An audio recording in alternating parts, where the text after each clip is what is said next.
नमस्कार। अगर बच्चों आप लोग क्लास 11th के छात्र हैं और हाफ ईयरली एग्जामिनेशन 2025 और 26 की तैयारी कर रहे हैं तो ये वीडियो आपके लिए काफ़ी ज़्यादा इम्पोर्टेंट होने वाला है। बच्चों आज हम लोग अंग्रेजी विषय के लिए एक इम्पोर्टेंट और न्यू क्वेश्चन पेपर सॉल्व करेंगे जो कि बच्चों आपके हाफ ईयरली एग्जामिनेशन के लिए काफ़ी ज़्यादा इम्पोर्टेंट है। तो बच्चों सबसे पहले आपको एग्जाम में सेक्शन ए देखने को मिलेगा जहां पर बच्चों आप लोगों को एक दिया जाएगा पैसेज, उसी पैसेज के बेस पर आप लोगों से क्वेश्चन पूछे जाएंगे। तो बच्चों आप लोग एक बार ईमानदारी के साथ वीडियो को पॉज करेंगे, एक बार सभी बच्चे पैसेज को रीड करेंगे ताकि जो आपकी रीड करने की स्किल है वो इम्प्रूवमेंट हो जाए। तो बच्चों यहाँ पर आपका जो पहला क्वेश्चन है, how is men's life measured, जो मानव की जिंदगी वो कैसे मीजर की जाती है। तो बच्चों आपका इसका आंसर आपको साफ साफ यहाँ पर दिख रहा है। Men's life is not measured, मतलब कि इन चीजों से मीजर नहीं किया जाता है। देखो फिर यहाँ पर लिखा है measured by remember of days months and year that has lived, but देखो बट के आगे यहाँ पर है इन कार्यों से जो मैन की लाइफ है उसको मतलब कि मीजर किया जाता है। तो यहाँ पर आपको आंसर क्या लिखना है, a man's life is measured deeds he has done and by the achievements he made। यहाँ तक आपको आंसर लिख देना है, ठीक है। इसके बाद यहाँ पर आपसे कह रहे हैं कि which is more valuable a short life and long life. तो लॉन्ग लाइफ के लिए मतलब कि क्या मतलब कि वैल्यूएबल है और शॉर्ट लाइफ के लिए क्या वैल्यूएबल है वो यहाँ पर आपको बताना है। बच्चों शॉर्ट लाइफ के लिए क्या वैल्यूएबल है, मतलब कि आप कोई भी a short life devoted to a noble individual, और लॉन्ग लाइफ के लिए a long life over 100 year period, ये यहाँ पर आपको आंसर लिख देना है। इसके बाद यहाँ पर आपसे कह रहे हैं कि what should man prefer do to life in, जो आदमी है अपने जिंदगी में क्या करने की प्रेफर रखता है वो यहाँ पर आपको बताना है। इसका भी आंसर काफी आसान है जो कि यहाँ पर आपको लास्ट लाइन में मिल जाएगा। इसके बाद यहाँ पर आपसे कह रहे हैं कि व्हाट मेक्स करेक्टर ग्लोरियस। तो यहाँ पर कह रहे हैं कि इस जो मीन्स है इसका क्या मीन्स है। तो सभी को पता है नोबल डीड से अच्छे काम हैं, स्प्लेंडिड आइडियाज हैं, सेंटीमेंट्स हैं, फीलिंग्स हैं, ये किसी भी आदमी के गुण को एक अच्छा उसका स्वभाव को बनाते हैं। तो ये आपको यहाँ पर लिख देना है। इसके बाद यहाँ पर आपसे कह रहे हैं कि which word in the passage means importance. तो इम्पोर्टेंस का पैसेज में क्या मीन्स है, तो यहाँ पर आपको लिखा हुआ मिल जाएगा सिग्निफिकेंस। क्या मिल जाएगा, सिग्निफिकेंस। अब यहाँ पर को ढूंढते हैं सिग्निफिकेंस। तो यहाँ पर आप देखेंगे सिग्निफिकेंस, देखो यहाँ पर आपका वर्ड लिखा मिला तो यही आपका यहाँ पर आंसर हो जाएगा। इसके बाद यहाँ पर आपसे कह रहे हैं कि व्हाट मीन्ड बाय नोबल इंडेवरस। तो नोबल इंडेवरस का क्या मीन्स है वो यहाँ पर आपको अपने अकॉर्डिंग बताना है। यहाँ पर कहीं नहीं लिखा कि आपको पैसेज के अकॉर्डिंग बताना है। तो इसका मतलब क्या हो जाता है, आपको गुड एंड वर्थी एफर्ट्स करने, मतलब कि आपको अच्छे एंड बहुत ही अच्छे गुड वर्थी एफर्ट्स, ठीक है, मतलब कि आपको अच्छे प्रयास करने हैं। इसके बाद यहाँ पर आपसे कह रहे हैं कि what is the difference between Indeed and Indeed, ठीक है। तो यहाँ पर आपसे कह रहे हैं कि इनके बीच में क्या डिफरेंस है वो यहाँ पर आपको बताना है। वो यहाँ पर आपको बताना, आपका यहाँ पर जो ये इंडीड है ये अलग अलग लिखा होगा, ये आपका अलग अलग है और ये आपका एक ही साथ है, ठीक है। तो ये काफी आसान है, इनको आप बता सकते हैं। अब बच्चों आप लोग बात को ध्यान से सुनेंगे। अगर आपको एग्जाम में इनमें से कोई भी क्वेश्चन नहीं आ रहा है तो आपको कभी भी एग्जाम में छोड़कर नहीं आना है। पहली बात तो ये आप ध्यान रखेंगे, छोड़कर नहीं आना है। आपको उसी टाइम, ऐसा नहीं कि अब लास्ट में लिखेंगे तो फिर आप नहीं लिख पाएंगे, उसी टाइम आप अपने दिमाग के अकॉर्डिंग जहां पर आपको थोड़ा बहुत मैच होता हुआ दिखाई पड़े उसी के अकॉर्डिंग आपको लिख देना है, पर आपको छोड़कर नहीं आना है, ठीक है। ये बात हमेशा आप याद रखेंगे। इसके बाद आप देखेंगे सेक्शन भी बच्चों जहां पर आप लोगों से राइटिंग स्किल्स करवाई जाती है। तो ये हमारे ख्याल से आप लोगों को तैयार होना चाहिए। तो यहाँ पर कह रहे write a report on camp organize by your school during winter holidays. कह रहे हैं कि विंटर हॉलीडेज के दौरान आपके स्कूल में कैंप करवाया गया है, उस पर आपको रिपोर्ट लिखनी है। ठीक है। इसके बाद आपसे और में कह रहे हैं कि make notes on the given passage and then make summary on the passage the help of notes. यहाँ पर आपको नोट्स दिया गया है, आपको अपने अकॉर्डिंग इस पर आपको एक छोटा सा यहाँ पर आपको नोट लिखना है कि इसमें क्या बातें कही गई हैं। तो हमारे अनुसार ये काफ़ी ज़्यादा आप लोगों को टफ हो जाएगा। आप हमेशा जब भी एग्ज़ाम की तैयारी करें तो हमेशा आपको यही आपको एप्लीकेशन ही तैयार करने हैं। ठीक है। एप्लीकेशन ही आपको हमेशा लिखना है, वो आपके लिए काफ़ी ज़्यादा आसान रहेंगे। अभी आप जब क्लास 12th में आएंगे तो आपको हम 10 ओनली एप्लीकेशन बताएंगे, बस वो आपको तैयार कर लेने, आपके एग्जाम में 100% उन्हीं में से आ जाएगा, पूरी 100% गारंटी रहेगी। ठीक है। इसके बाद बच्चों यहाँ पर आपसे क्वेश्चन नंबर 3 कह रहे हैं कि आपको यहाँ पर ए से लिखना है। क्या लिखना है? ए से यहाँ पर आपको लिखना है। तो यहाँ पर आपको कह रहे हैं कि historical place, nation integration, importance of computer. तो सबसे पहले आप ये बात ध्यान रखेंगे, जब भी आप ए से लिखने जाएं तो ये आपको बात ध्यान रखनी, आपको हमेशा ए से वही चूज करना है जिस पर आप लोगों को अधिक से अधिक हेडिंग आती हो। ठीक है। क्योंकि हमको 10 नंबर का क्वेश्चन है बच्चों, हमें लगभग में 3 पेज का ऐसे लिखना पड़ेगा, तभी हमको 10 नंबर मिल पाएंगे। तो आप 3 पेज तभी भर पाएंगे जब आप हेडिंग बना बना कर लिखेंगे, तो आपके 3 पेज जल्दी भर जाएंगे और आपको टाइम भी नहीं जान पड़ेगा। तो आपको कोशिश यही करनी है। ठीक है। इसके बाद यहाँ पर आपसे कह रहे हैं कि write a letter to the editor of newspaper about frequent break down electricity and water supply in your locality. आप जहाँ पर रहते हैं तो वहाँ पर आपकी वाटर सप्लाई और इलेक्ट्रिसिटी मतलब कि डाउन हो गई, ब्रेक हो गई, तो उसके लिए आपको यहाँ पर लेटर लिखना है। जो भी आप डीएम को चाहें लिख सकते हैं, आप चाहें अपने जो सभासद हैं उनको लिख सकते हैं, आपके जो चेयरमैन है उनको आप लिख सकते हैं, मतलब अपनी समस्या किसी को बता सकते हैं। इसके बाद यहाँ पर आपसे कह रहे हैं कि write an application to the district minister मतलब कि district supply officer requesting for a permit of sugar of your daughter marriage. यहाँ पर कह रहे हैं कि मतलब कि आपके पुत्री की शादी है तो आपको परमिट लेना है कि शुगर मतलब कि आप शुगर आप लेना है, तो उसके लिए आपको डिस्ट्रिक्ट सप्लाई ऑफिसर से रिक्वेस्ट करना है कि हमारी पुत्री की शादी है तो हमें कुछ चीनी की परमिट चाहिए। तो यहाँ पर आपको अपने अकॉर्डिंग लिखना होगा। ठीक है। पर आपको छोड़कर नहीं आना। आप जैसे कि जब आप कभी भी एप्लीकेशन लिखो तो आप अपने आप को वही चीज मान लो कि हाँ मेरे पास ऐसी कंडीशंस हैं। आप खुद में सोचो कि हमारी पुत्री है, उसकी शादी करनी है और मुझे डिस्ट्रिक्ट सप्लाई ऑफिसर से रिक्वेस्ट मांगनी है कि शुगर के लिए हमको परमिट दे दीजिए। तो आप कैसे उनसे रिक्वेस्ट करेंगे? तो वो आपको चीजें, जब आप वो चीजें सोचेंगे तो आप काफी अच्छा लिख लेंगे। तो ऐसे आपको सोचकर लिखना है। इसके बाद आपका यहाँ पर जो आपका सेक्शन सी आता है, जहाँ पर आप लोगों से ग्रामर सेक्शंस का पूछा जाता है। तो देखो बच्चों, ग्रामर सेक्शंस आपके लिए काफी ज्यादा इंपॉर्टेंट रहता है। ये तो आप भी जानते हैं, बिल्कुल रियल बात है, आपके लिए ग्रामर सेक्शंस काफी ज्यादा इंपॉर्टेंट रहता है। अगर आप अभी क्लास 11th में हैं तो अभी से आप ग्रामर, अगर आपकी अच्छी नहीं है तो अभी से आप तैयारी करने लगो, तो आपकी ग्रामर अच्छी हो जाएगी। इतनी ज़्यादा कोई टिपिकल टॉपिक नहीं है, उनको आप कवर कर सकते हो। ठीक है। तो बच्चों यहाँ पर आपका जो पहला क्वेश्चन है, यहाँ पर आपसे कह रहे हैं कि he said to me are you doing home. तो ये आपका इंटेरोगेटिव सेंटेंस है। तो जब आपका इंटेरोगेटिव सेंटेंस होता है तो आपका सेड टू की जगह आपका आस्क लगता है। क्या लगता है? Ask me. इसके बाद आपका प्रीपोजिशन इफ लगता है। ठीक है। कंजंक्शन इफ लगता है। इसके बाद इस वाले सेंटेंस को असर्टिव के रूप में बना दिया जाता है। तो आपका यू आपका सेकंड पर्सन है, तो बच्चों आपका रिपोर्टिंग वर्ब के ऑब्जेक्ट के अनुसार चेंज होगा। तो यहाँ पर आपका आई हो जाएगा। इसके बाद यहाँ पर आपको वाज लिखना होगा, क्योंकि प्रेजेंट कॉन्टिन्यूअस टेंस को पास्ट कॉन्टिन्यूअस टेंस में चेंज करें तो आपका वाज हो जाएगा। फिर इसके बाद यहाँ पर आपका गोइंग हो जाएगा, फिर यहाँ पर आपका होम हो जाएगा। तो ये आपका बन जाएगा। इसके बाद यहाँ पर आपसे कह रहे he said to sister why do you not work. तो यहाँ पर आपको करना क्या होगा?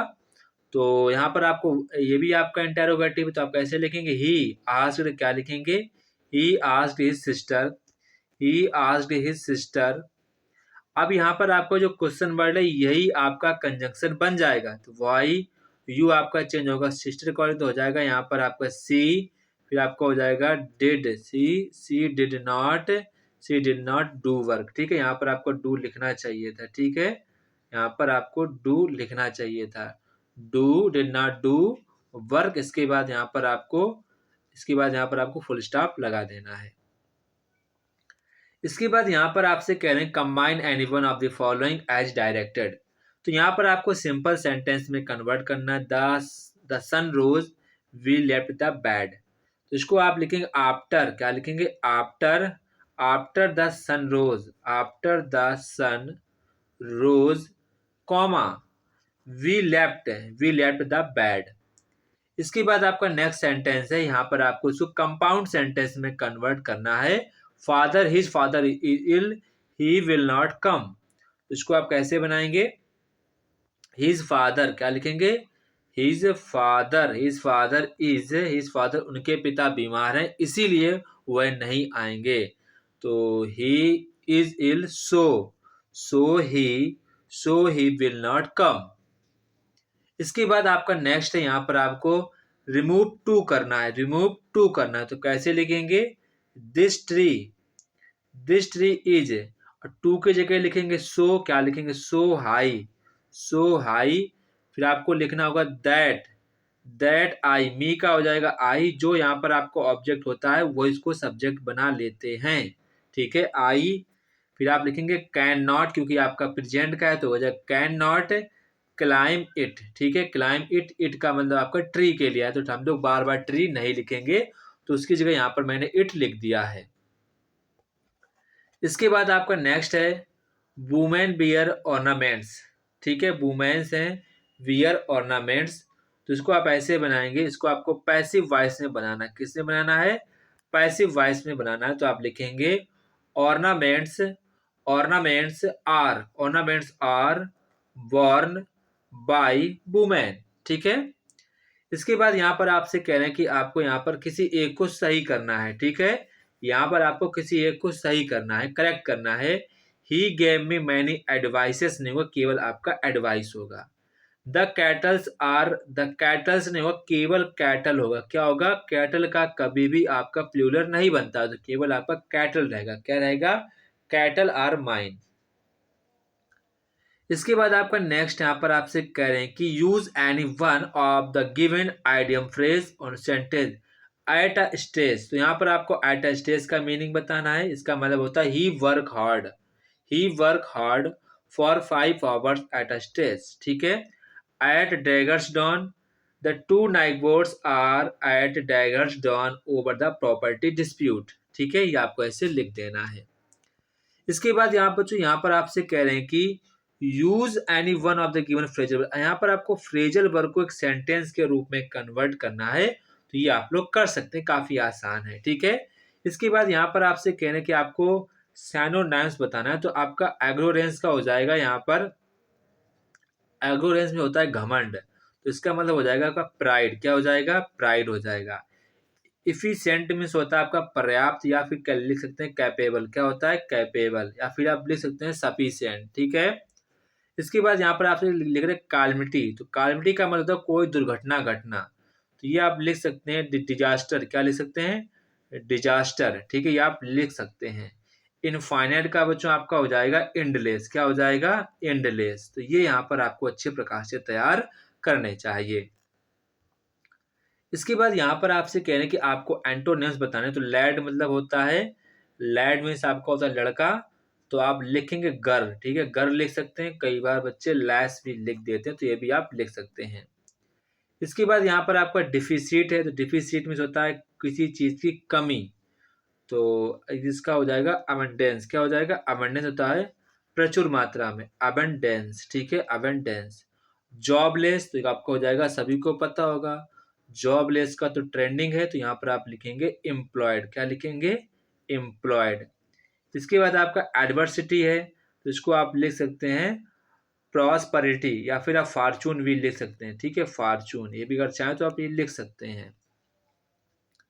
इसके बाद यहाँ पर आपसे कह रहे हैं कि आपको वन वर्ड लिखना है, तो one word which can not be heard, तो आप लिखेंगे इनऑडिबल, इनऑडिबल, इनऑडिबल, ठीक है। इसको थोड़ा सा, तो इनऑडिबल, ठीक है, इनऑडिबल, ये स्पेलिंग इसकी हो जाएगी, ठीक है। इसको आप ध्यान रखेंगे। इसके बाद यहाँ पर आपका नेक्स्ट है a piece of land surrounded by the water, तो आप लिखेंगे आइसलैंड। क्या लिखेंगे? Island, island. इसके बाद बच्चों यहाँ पर आप लोगों को इन वर्ड में यहाँ पर आपको डिफरेंस बताना है, वो काफी आसान है, इनको आप बता सकते हैं, कोई ज्यादा कठिन नहीं है। इसके बाद बच्चों यहाँ पर आपको स्टोरी का ट्रांसलेशन करना है। बच्चों आपको यहाँ पर टेंस की अच्छी जानकारी होनी चाहिए और साथ साथ में आपको मॉडल ऑक्सिलरी वर्ब की, जितनी भी आपकी मॉडल ऑक्सिलरी वर्ब हैं उनकी आपकी अच्छी खासी नॉलेज होनी चाहिए। अगर आपकी दो चीजें कंप्लीट हैं, पहला आपका यहाँ पर आपको जितने भी आपके टेंस हैं वो आपको आने चाहिए और साथ साथ में आपको जितने भी आपके मॉडल ऑक्सिलरी वर्ब होती हैं वो आपको आनी चाहिए। एंड लास्ट आपकी चीज रहेगी वोकैब। वोकैब इतना ज़्यादा इंपॉर्टेंट नहीं, क्योंकि कई बार हम लोग अपने सेंस के अकॉर्डिंग कोई वर्ड रिप्लेस करके लिख सकते हैं, तो वो यहाँ पर आपके माइंड पर डिपेंड करता है कि आपकी यहाँ पर कितनी सोच तगड़ी है। कई सारे बच्चों कोई स्पेलिंग अगर तुमको कभी नहीं आती है तो आपको एग्जैक्ट वैसा नहीं सोचना, आप ये सोचो कि इसकी जगह हम क्या चीज यूज कर सकते हैं, बस अब वहां पर आपको लिख देना है, ठीक है। तो आप ऐसे स्टोरी कर सकते हैं, ठीक है। इसके बाद आपका नेक्स्ट है सेक्शन डी, जहां पर बच्चों आप लोगों से लिटरेचर के क्वेश्चन पूछे जाते हैं। तो पहला यहाँ पर है लॉज आर नेवर रिस्पेक्टेड और not enforce in India, discuss. यहाँ पर जो आपके नियम है वो कभी भी यहाँ पर रेस्पेक्ट नहीं किए जाते हैं, नॉर इन्फोर्स इन इंडिया, तो इस पर आपको डिस्कस करना है। इसके बाद यहाँ पर आपसे कह रहे हैं कि how did the sparrows express their सारो, जो चिड़िया थी अपने दुखों को कैसे एक्सप्रेस करती थी जब ऑथर ग्रैंड मदर, जब उनकी ऑथर की जो ग्रैंड मदर थी वो जब मर गई थी, तो चिड़िया अपने दुखों को कैसे व्यक्त कर रही थी वो यहाँ पर आपको बताना है। इसके बाद यहाँ पर आपसे कह रहे हैं कि answer any two of the following, यहाँ पर आपको आंसर देना है 30 to 40 वर्ड्स में यहाँ पर आपको आंसर देना है। How did the author grand mother appear in the portrait, portrait में ऑथर की जो माँ थी वो कैसी दिख रही थी वो यहाँ पर आपको बताना है। How did the Sue try to 11 to gloomy atmosphere, ये बच्चों आपके एग्जाम के लिए काफी ज्यादा इंपॉर्टेंट क्वेश्चन है। इसके बाद यहाँ पर आपसे कह रहे हैं what did the Carter find first coffin king Tut, मतलब कि जो कार्टर था उसने पहली कॉफिन में किंग टूट की कहाँ पर फाइंड की थी, वो यहाँ पर क्या फाइंड किया था उसमें आपको बताना है। इसके बाद यहाँ पर आपको पोयम का छोटा सा स्टेंजा पढ़ना होगा।